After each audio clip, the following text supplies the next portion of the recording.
hoy como una variación, si se quiere, a concentrar nuestro comentario y invito a los compañeros, si así lo desean, participar en él.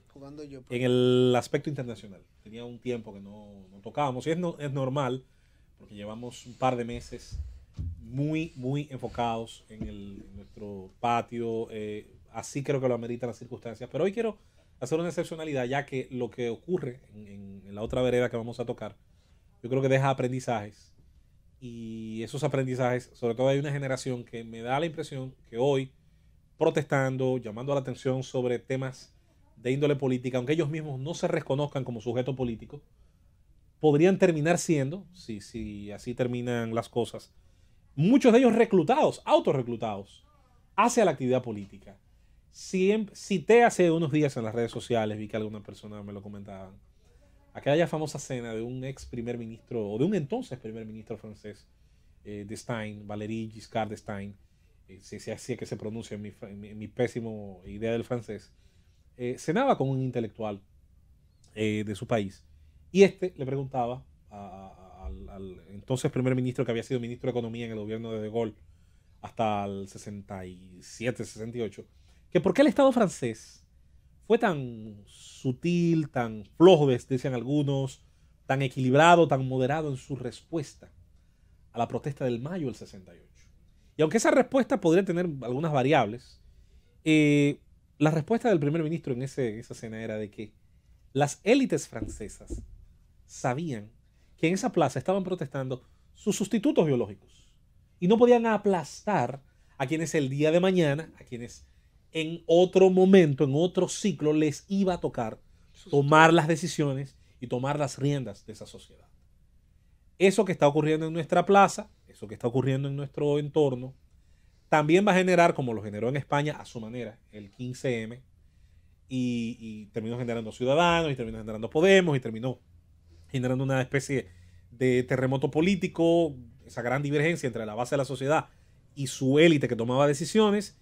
Cuando esas distancias se exageran, entonces suceden esos acontecimientos. En Estados Unidos, que es donde voy a dirigir mi comentario, se están llevando a cabo las primarias de los dos grandes partidos. La del Partido Republicano nos llama la atención por un asunto lógico. Hay un presidente que busca la reelección y que va a obtener aparentemente el apoyo, si no del 100% del partido, de una gran parte. Aunque tradicionalmente sea así, es bueno decir, ya como detalle al margen, que lo noten por ahí, que más de una ocasión ha ocurrido que un presidente intentando reelegirse le ha parecido un frontrunner, le ha parecido alguien del mismo partido que dice, no, vamos a tener que ir a primaria y vamos a intentar llevarte la contraria, así sea a veces por gadeo.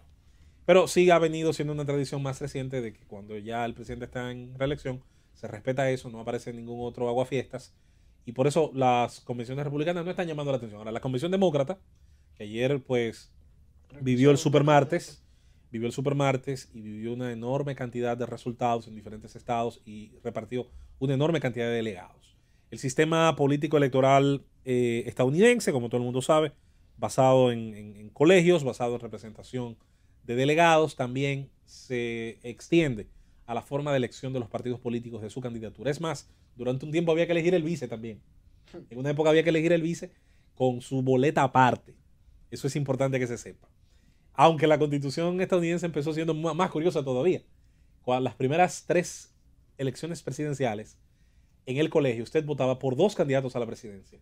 El que quedaba primero era presidente, el que quedaba segundo era vice. Así fueran de partidos distintos. Ese fue el sistema de los primeros 3 periodos. Cuando fueron presidentes George Washington, Adams, y el primer periodo, me parece, de Thomas Jefferson. Esa era la legislación pertinente en ese momento. Ahora, en cuanto a lo ocurrido en el actual escenario, se han dado una serie de situaciones muy interesantes. Siempre se ha criticado, y por ahí hay algunos escritos incluso de pensadores dominicanos, analistas dominicanos, de que el sistema político electoral estadounidense de partidos de elección de candidatos suele ser muy criticado por el tema económico, por el peso que tiene el tema económico. Esas críticas a mí me resultan siempre muy cómodas cuando se hacen desde países donde usted está acostumbrado a que el Estado otorgue fondos de campaña, con lo que yo no estoy de acuerdo y con lo que una gran parte de la sociedad mundial no está de acuerdo.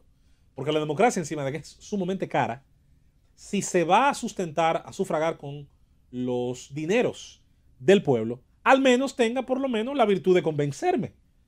Es decir, si va a copular por lo menos sedúceme, ¿verdad?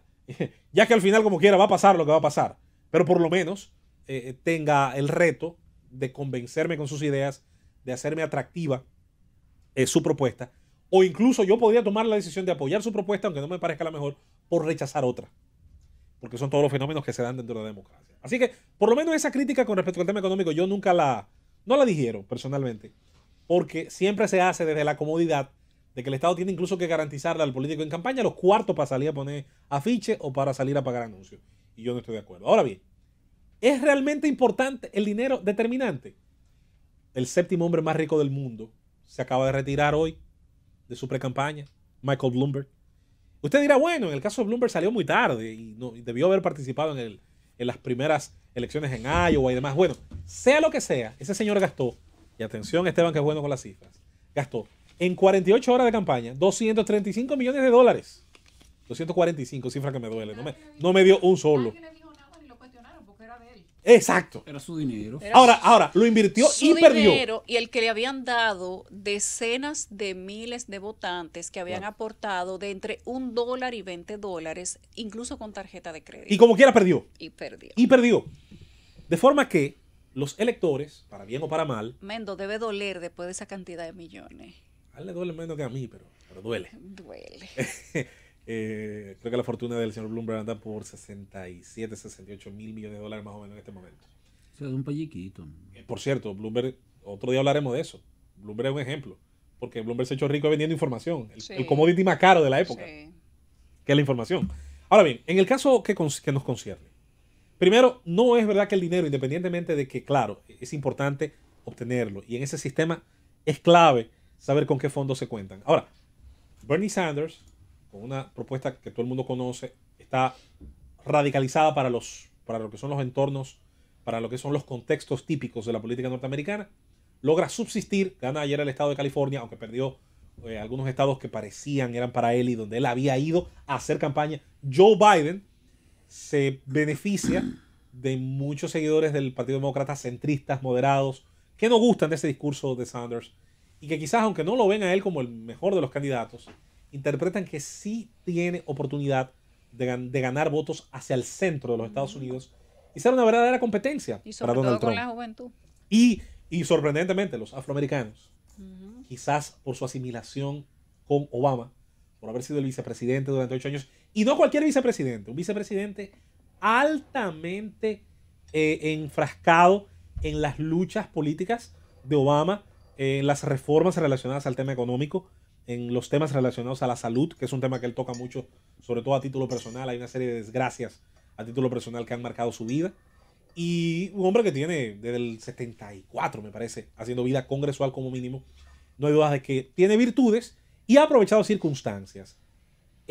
Salen de la pelea candidatos. Y ha salido con un tremendo discurso en esta coyuntura. Sí, es el candidato de la moderación, es el candidato de no separar más la sociedad, es el candidato que dice incluso que de ganar de las ayudas. Está incluso dispuesto a hacer trabajos bipartidistas, que no se puede seguir alejando más el discurso de los dos partidos. Es un discurso de reconciliación que a una parte del Partido Demócrata le cae muy bien en este momento, no tanto así a los jóvenes que apoyan obviamente a Sanders y que entienden que hay que radicalizar más el enfrentamiento con respecto a su rival. Ahora, ¿cuál es el aprendizaje de esto? Y que hay Señores, que pagarle la escuela. Insistir en que el término politización, cuando se trata de la sociedad en su pleno, no tiene nada de malo.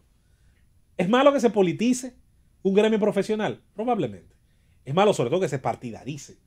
Es malo que se politice algo que claramente no guarda una relación directa con el sujeto político. Sí, ahora, la sociedad en pleno y las decisiones que se toman, que afectan su vida y su bolsillo sobre todo, que se politicen, no tiene nada de malo. ¿Y dónde está el quid del asunto? En que una parte de esa población que se había sentido no escuchada, que se había sentido dejada al menos por la clásica y tradicional clase política de los pasados tal vez 20, 30, 40 años, desde el año 2016 hace presencia. ¿Cómo? Primero, marcando a dos outsiders, a dos personas que provenían no desde los típicos lugares donde salen los candidatos. El caso de Donald Trump, de los medios de comunicación, una figura casi caricaturesca, que mucha gente entendía incluso que su precandidatura era un chiste, y un Bernie Sanders que había hecho vida política como candidato independiente y que decidió, una decisión muy inteligente de su parte, entrar a un partido grande del sistema, porque los partidos independientes en Estados Unidos, su tope está muy claro. Y miren que Gary Johnson sacó casi 5 millones de votos en las pasadas elecciones, que es una cifra bárbara para esta época. Independientemente de esto, sí hay un aprendizaje. Las partes de la sociedad que se sientan rechazadas cuando se informan y son conocedoras de sus derechos y sus deberes y pueden probar el peso que tienen como grupo, como sector, se vuelven importantes, se vuelven incidentes, y habrá alguien que se tomará el trabajo de hacer un discurso que les guste, así sea un ejercicio de populismo, no lo dudo. Y la otra parte está en cómo los políticos tienen que ser obligados por las sociedades, no al revés, las sociedades no están obligadas a subir la escalera para llegar a la elevación intelectual de los políticos. No, los políticos tendrán que modificar su mensaje, su forma, su discurso y su entendimiento, su sensibilidad de los fenómenos para acercarse allí donde las sociedades se están encontrando actualmente sus principales conflictos de vida y las decisiones que más afectan sus planes individuales, sus planes de familia, sus planes de negocio, sus planes de subsistir y mejorar su calidad de vida. Estados Unidos, con sus virtudes y sus defectos, hoy es un ejemplo que, igual en otras latitudes, yo creo que bien puede ser de aprendizaje, sobre todo para nosotros como sociedad, que nos estamos empantalonando en esta época y que estamos asumiendo unas causas que durante mucho tiempo ignoramos.